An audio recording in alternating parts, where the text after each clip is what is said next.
30వ అధ్యాయము 23వ వాక్యాన్ని చదువుకుందాం. ఆదికాండము 30వ అధ్యాయము 23వ వాక్యం.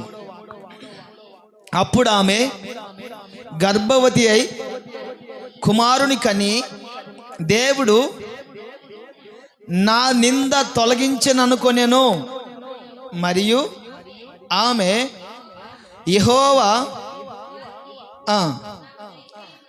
చాలక్క అక్కడ ఒక ఆవిడ ప్రార్థన చేస్తుందండి. ఒక స్త్రీ దేవునికి మనవి చేస్తుంది. అప్పుడు ఆమె గర్భవతి కుమారుని కని, దేవుడు నా నింద తొలగించననుకొనెను. అంటే మనసులో అనుకుంటుంది, దేవునికి మనవి చేస్తుంది. దేవుడు కనికరిస్తే, నాకు కుమారుని దయచేస్తే నా మీద ఉన్నటువంటి నింద తొలగిపోతుంది కదా అని ఆమె తనలో తాను దేవునికి మనవి చేసుకుంటుంది. ఇప్పుడు గర్భము లేకపోతే ఆ స్త్రీని ఏమంటారు? సమాజంలో గొడ్రాలు అంటారు. అంటే నిందలు మోపుతూ ఉంటారు.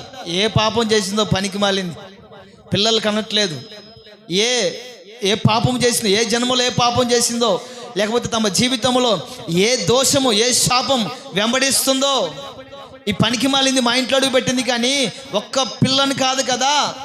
మా నాన్న అనేవాళ్ళు సగం పిల్లని కూడా కనలేదని. అంటే ఆయనకు వరుసయ్య వాళ్ళ మేనగోడలను వాళ్ళని అనేవాళ్ళు. అంటే సమాజంలో ఒక పిల్లలైనటువంటి స్త్రీని ఎంత చిన్న చూపు చూస్తారో మనకు తెలుసు. ఆ స్త్రీ ఎంతటి నిందలు అవమానాలు భరిస్తుందో మనం చూస్తూనే ఉన్నాం. ఎందుకు పనికిరానిదని, అభాగ్యురాలని, శాపగ్రస్తురాలని, లేకపోతే ఎంతో శాపాన్ని కూడగొట్టుకున్నదని, ఏ జన్మలో పాపం చేసినదని పరులకైనటువంటి మాటల చేత ఆమెను గాయపరుస్తూ కృంగదీస్తూ ఉంటారు.